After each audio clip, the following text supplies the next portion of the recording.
Hey guys, so today I'm going to be talking about my opinion on how good, or how swell and great mealworms are as feeder insects and generally keeping them as well as breeding. Now this is kind of just my experience with mealworms so far. So let's get into this. Hey guys, I'm super sorry this video is getting out 2 days late, which won't really matter in the long run, but whatever. It is. I started filming it at like 8 o'clock one night. Then I realized that my 10-gallon fish tank was leaking, and that was a mess. So I put my 10-gallon inside of a 20-gallon. Anyway, it doesn't matter. It's up there now, and it's 2 days later. Yesterday, I just completely forgot. My brother recently rescued a snake. He was talking to me about it. He lives in a different state, so that was pretty cool. But on to dubia roaches and not dubia roaches.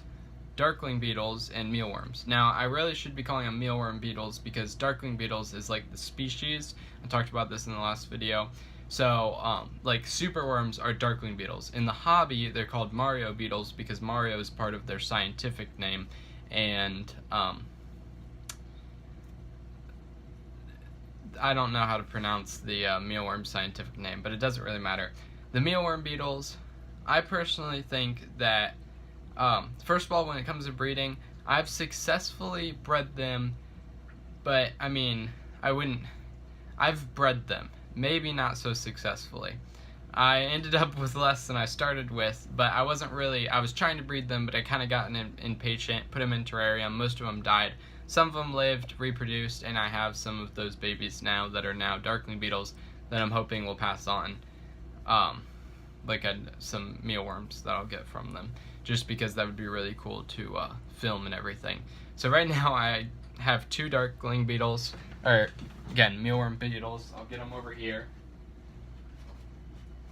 Again, my room's kind of a mess, so I have them on my windowsill right now, but normally they just sit on top of where my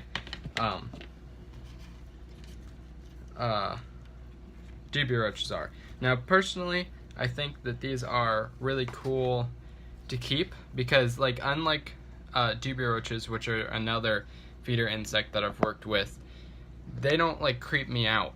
You know what I mean? Like, baby dubia roaches don't creep me out. The adults do because they're just grabby and weird. These are just like normal bugs, I guess you could say. There's nothing really too weird about them, and they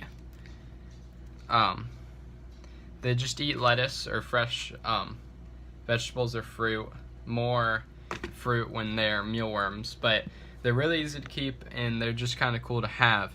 Now, when it comes to breeding, obviously not so much because it just takes a really long time and a lot of patience that I don't really have, to be totally honest with you. So I haven't properly bred them. Well, like I said, I haven't bred them to be able to feed them off in any way. Then comparing them to as feeder insects, yeah, I think they're great. I think that mealworms, I've been told that mealworms have a higher fat than say crickets or dubia roaches. Now let's compare them to crickets, which are, the two that I'd say are also really big feeder insects besides mealworms are crickets, which obviously are the biggest feeder insect. I mean, not the feeder insect that's mainly used, and then there's dubia roaches that I'd say are probably after mealworms. Now, when it comes to dubia roaches, they breed quicker, they get bigger, so they're kind of gross. In my opinion, I think they're kind of gross to be around, and they're roaches. Care is very similar for them, but they breed a lot faster, and there's really not anything. You don't have to separate dubia roaches, though.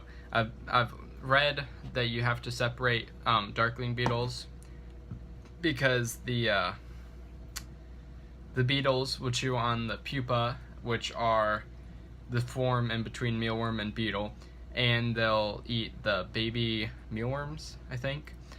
So there's not as much to put in to breed breed dubia roaches. Sorry, it's pretty late at night. Then when it comes to crickets, I hate crickets. So this is kind of, again, it's my opinion. I really don't like crickets. Crickets make noise, they jump, you can't like, they're not worth breeding either, in my opinion. Like, I wouldn't try to breed crickets because I hate crickets and they make noise and they jump and they smell. These don't really seem to smell. I've had them in terrariums before, which is really cool. I'd like to try a dubia roach terrarium at some point. I might, now that I think about it. But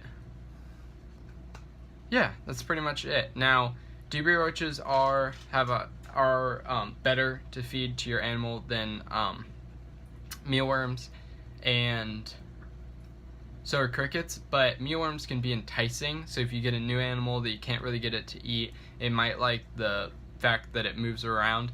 And also with slower animals, kind of like leopard geckos or crested geckos that aren't gonna chase after their food like say a bearded dragon would, mealworms are a great option for them to get to in time.